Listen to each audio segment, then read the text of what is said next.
بعض دفعہ ایسا بھی ہوتا ہے کہ انسان عبادت کر رہا ہوتا ہے، اعمال کر رہا ہوتا ہے، وظائف، استغفار، تہجد کا اہتمام کر رہا ہوتا ہے، لیکن اس کی امیدیں پھر بھی ادھوری کی ادھوری رہتی ہیں، اس کی مرادیں ادھوری رہتی ہیں، اس کی حاجتیں ادھوری رہتی ہیں، پوری نہیں ہوتی، مشکلات ختم نہیں ہوتی، پریشانیاں ختم نہیں ہوتی، آزمائشیں ختم نہیں ہوتی، اور بیماری پیچھے نہیں چھوڑتی، اور اس کو ایسا لگتا ہے جیسا کہ چاروں طرف سے دروازے بند نظر آ رہے ہیں اور میری سنوائی کہیں نہیں ہوگی، اللہ رب العزت میری پریشانیوں کو دور نہیں کرے گا، اس طرح لگتا ہے۔ اگر پریشانیاں ٹلنے میں دیر ہو رہی ہے اور مصیبتیں ہٹنے کا نام نہیں لے رہی، بیماریاں پیچھے نہیں چھوڑ رہی، تو پھر ہم خود اپنے اندر خود جھانک کر دیکھیں، خود غور کریں کہ ہمارے اندر یہ چار نشانی تو نہیں پائی جا رہی ہیں۔ چار نشانیاں جو میں آپ کو بتانے جا رہا ہوں، یہ جو چار نشانیاں ہیں یہ بدبختی کی علامت ہیں، بدبختی کی، بدنصیبی کی پہچان ہیں۔ اگر یہ چار علامتیں ہمارے اندر پائی جا رہی ہیں یا ان علامتوں میں سے کوئی ایک پائی جا رہی ہے، تو پھر میرے بھائیوں، بزرگوں، دوستوں اور میری بہنوں، ہماری پریشانیاں آسانی سے ختم نہیں ہوں گی، ہماری مصیبتیں ختم نہیں ہوں گی، آزمائشیں نہیں ٹلیں گی، بیماریاں پیچھے نہیں چھوڑیں گی، کیونکہ ہم بدبخت ہو چکے ہیں۔ ہمارا ضمیر خود ہم پر ملامت کر رہا ہوتا ہے، ہمارا دل سیاہ ہو چکا ہوتا ہے۔ یہ بدبختی کی علامتیں ہیں، بدبختی کی پہچان ہیں۔ وہ چار نشانیاں کیا ہیں؟ دیکھیے، پہلی نشانی ہے آنکھوں میں آنسو کا نہ آنا۔ بڑے بڑے معاملات ہو جاتے ہیں، ہم عبادت کر رہے ہیں اور اللہ تعالی سے دعائیں مانگ رہے ہیں، کبھی ہماری آنکھوں میں آنسو نہیں آتا، کبھی کسی مظلوم کو دیکھ کر ہماری آنکھیں تر نہیں ہوتی، ہمارا دل نہیں پسیستا۔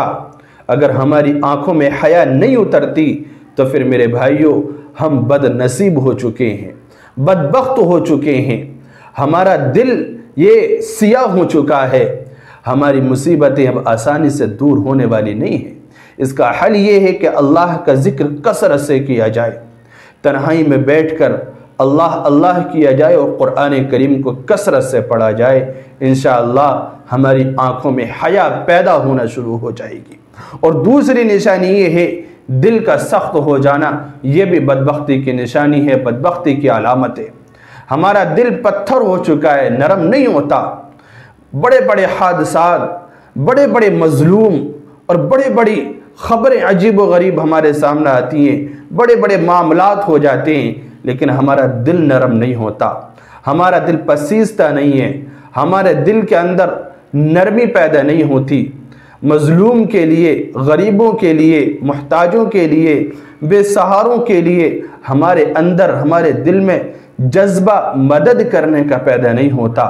گناہ پر گناہ کرتے رہتے ہیں، نافرمانیوں پہ تلے رہتے ہیں، تو یہ سب اس وجہ سے ہوتا ہے کہ ہمارا دل سخت ہو چکا ہوتا ہے۔ دل کی سختی کو دور کرنے کے لیے اللہ کا ذکر کثرت سے کریں۔ کیوں؟ الا بذکر اللہ تطمئن القلوب، اللہ کا ذکر ہی یہ دلوں کو سکون پہنچاتا ہے اور دلوں کو نرم کرتا ہے۔ تو یہ دل کا سخت ہو جانا اور دل کے اندر خیالات نرمی کے نہ آنا، دل کا نہ پسیزنا، یہ بھی بدبختی کی علامت ہوا کرتی ہے۔